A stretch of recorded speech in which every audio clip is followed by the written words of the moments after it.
Okay, Jean, you're up. You're right here. It's called microphones. Don't be shy. I'm used to them. Senator Schumer, thank you for coming. We are Thank you. delighted to have you here. Thank and you. we are thrilled to be participating in the Women on the Town. Thank you. Great to see you. Great. Okay, well, it's great to be here, and I want to thank Jean Giovannini. She's president of the National Women's Hall of Fame Board of Directors, and we have many other people here, and I'm going to introduce, we have a long list, but it's such a nice group. I'm going to, if you'll indulge me, I'm going to read everybody who's here, and I apologize if I've left people out. Okay, so we have Donald Earl, who's the chairman of our Board of Supervisors here in Seneca County. Thank you for coming, Donald. Thank you. Appreciate your being here. Steve Churchill, supervisors from Seneca Falls. And Greg Lazaro, a member of the Supervisors of Seneca Falls. Thank you for coming. These are our elected officials. Then we have from the National Women's Hall of Fame, right, NWHF? Yes. We have Merrill Amos, the curator, Betty Baird, a board member, Marilyn Barrow, a board member, Becky Bly from Woman Made Products, Menzo Case from the Hall of Fame and Generations Bank, Ginny Jajan from the Hall of Fame, Don Earl, and Walt Gabe, who are from the town of Seneca Falls, one supervisor. Where's Mr. Earl? Right here again. Yes, that's right. You're here twice. And Mr. Gable, the town historian. Thank you. The town historian. We have Amy Ghazala, who's superintendent of our National Women's Rights National Historical Park, which we're so proud is here. There you are. Thank you for being here. I mentioned Jean.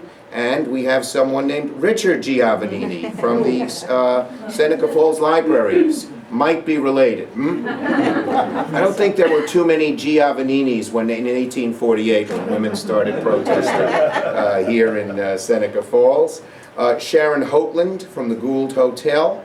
Kathy Jans Duffy from the Seneca Falls Historical Society. Robert Kiernan from Generation Bank and the Hall of Fame. Bove Lynn. I'm sure that's, yeah, I got that wrong. Lynn Bovey from the Historical Society, the president. Where's Lynn? Thank you for being here. Bob McKeveny from Seneca, the superintendent of our Seneca Falls School District. Jillianne Newman from the Hall of Fame, the administration. Pat Alness from the Hall of Fame. Diana Smith, the former mayor of Seneca Falls Village. And Martha Robertson, who is chair of the Friends of the Women's Rights of National Historical Park. I know I left some people out. Is there anyone who wants to say they're here? Any elected officials I left out? Because I know it's important. Great. Go ahead. Who are you? Oh, no, you mentioned me. Oh, okay, good. All right. So we're all here because this is an important day, and I'm so glad to be back. As you know, I care a lot about the Hall of Fame, and I care a lot about women's rights. And so we're really great to be here once again at the Women's Hall of Fame, which is one of the great attractions of Seneca Falls, keeper of a truly historic legacy for our country and really our world. Nearly 100 years ago, this site didn't exist. 100 years ago, women did not have a Hall of Fame. They did not have institutions to celebrate their accomplishments, their history. But for a small group of women, they had something far different. An idea. They had an idea, novel at the time, yet so common to us today, it's hard to believe that they had to clear so many hurdles to see their idea become a reality. It was the idea that women should be treated equally under the law. Seems sort of normal today. Seems like anyone who wouldn't do it would be regressive, but it was a revolutionary idea back then. And to have the right to vote, for instance, was so important. Women deserve to be, one of the most important ways women could be treated equally under the law was the right to vote. To have the right to vote is a voice. It's to have your voice heard, independent of outside forces or pressure. Without a vote, women were silenced. Without a vote, women were marginalized. And their opinions were not heard, because they were not considered. When you said women could vote, you're saying they're not on the same level as men, intellectually, morally, as human beings. Plain and simple. Now, you don't need me to tell you how wrong that perspective was. But we do know that it took a brave group of women and men to stand up to the masses, to fight, to have their voices heard. And it was people like Elizabeth Cady Stanton and Lucretia Mott, along with 300 other brave people who said the status quo was wrong. No more, they said, would half the country's population be silenced. And out of that idea, the rights movement, women's rights movement, was sparked. It was right here in Seneca Falls that these women got together in 1848 at the Women's Rights Convention. It was right here, where we're standing, that they presented and passed a declaration of sentiments which demanded they finally have the right to vote. Many of these women were never recognized, at least not in their lifetime, for what they were advocating. In fact, many were ridiculed. Many were actually ostracized from society. They lost their jobs. Their families were threatened, simply because they spoke out in the name of equality. Plain and simple. But they, and the women who carried the torch after them, as we all know, were ultimately successful. Because of them, the 19th Amendment was ratified in the 20th. It was ratified in 1920, guaranteeing the women the right to vote. It was a major victory, not just for women, but for all Americans. And it started right here in Seneca Falls, right here where we stand. We stand on hallowed ground. It's that simple. That brings me to why I'm here today. Our schools have taught us, our children and our grandchildren have been taught about the women's suffrage movement, which began here 100 years ago. Their accomplishments have finally been celebrated in books, on the screen, throughout our society. And now, we have the chance to celebrate in another way. As everyone here today knows, just 2 weeks ago, the Treasury Department announced that the $10 bill would be redesigned to finally feature a woman.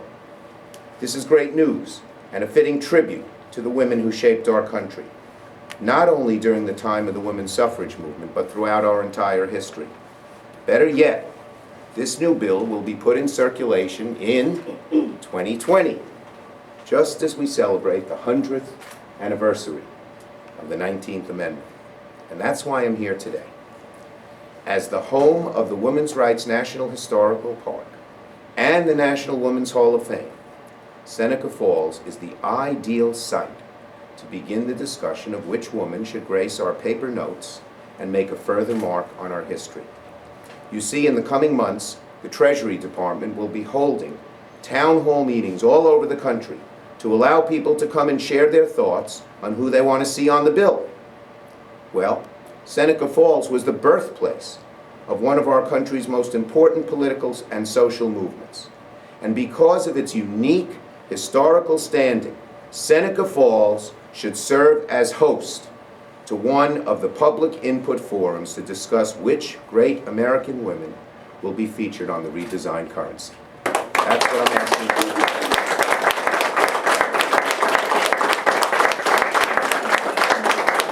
So today I'm asking Secretary Lew to select Seneca Falls as one of these sites. I personally would like it to be the first site. I don't know what plans they have, if they have to do that in Washington, D.C. or something, but I'd like it to be the first site, but it should certainly be a site and an early site. And it's only fitting that the input of a town so ingrained in the history of women's suffrage and so much playing an integral part, that it be the place we have one of these forums. And I am hopeful that a New Yorker will be on our currency as this nation celebrates the 100th anniversary of the 19th Amendment.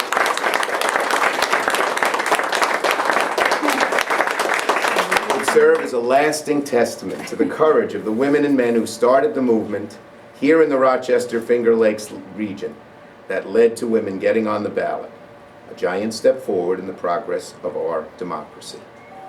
And at the same time, I'm also announcing the launch of a new campaign that will allow you, New York State voters and residents from one end of the state to the other, to have your voice heard on this issue. I'm asking New Yorkers across the state to let their voice be heard. Starting today, you can visit my website, Schumer, www.senate.gov/vote-today and vote on a poll on which great American woman should be featured on our currency. We have a lot of great New Yorkers to choose from, many of whom are from this area. We have Susan B. Anthony and Elizabeth Cady Stanton. We have Harriet Tubman, who was so instrumental in bringing freedom, who lived down the road in Auburn, and who's right here. I was, just as I've helped out this site get some federal dollars, we were just able to make the Tubman site a National Historical Park. And we look forward to that being I was there a few months ago to talk about that. And, of course, there are other New York women who might be available. What about Eleanor Roosevelt? A great campaigner for women's rights. So when you think of the woman who should be on our currency, New Yorkers are at the top of the list. And today I'm asking New Yorkers to help build a campaign for New Yorkers to come to my website and vote for one of these 4 women or someone else they might add. And if you're a New Yorker and you think there's someone who's not a New Yorker who should be on the list, you can add that to the list and let people vote on that too. Although we would prefer a New Yorker. Okay. The victories that happened here should be remembered forever on a piece of currency that we handle every day. Honoring one of New York's pride and joy would be a great victory for our state. So I encourage everyone to go online and have your voice heard. Being able to provide feedback on such an important issue is exactly why these women fought so long and hard. And as people vote for these great New Yorkers, it'll encourage them to come here to Seneca Falls and come to this historic site. So it's also going to be a boon to our tourism and our economy and everything else here in Seneca County, in Seneca Falls, in the Finger Lakes region. So I encourage you to go online and have your voice heard. Provide feedback on an important issue.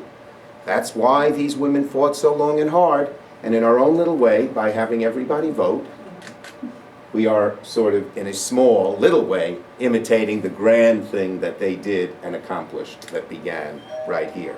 So I want to thank everyone for being here as we launch this campaign, as we push to have Seneca Falls as a location for one of the first town halls, and as we open up our balloting process, our unofficial but proud balloting process, to determine who would be the best New York woman to be on our currency. Seneca Falls, in conclusion, is where women and many others gather to advance the cause of human rights, civil rights, in the name of creating a better union. These intrepid advocates knew the true meaning of democracy and dedicated their lives to making our nation more closely reflect that ideal. Seneca Falls is where they made their voices heard and should similarly be a place where today's voices are heard once again as how to best honor their achievements. Thank you very much.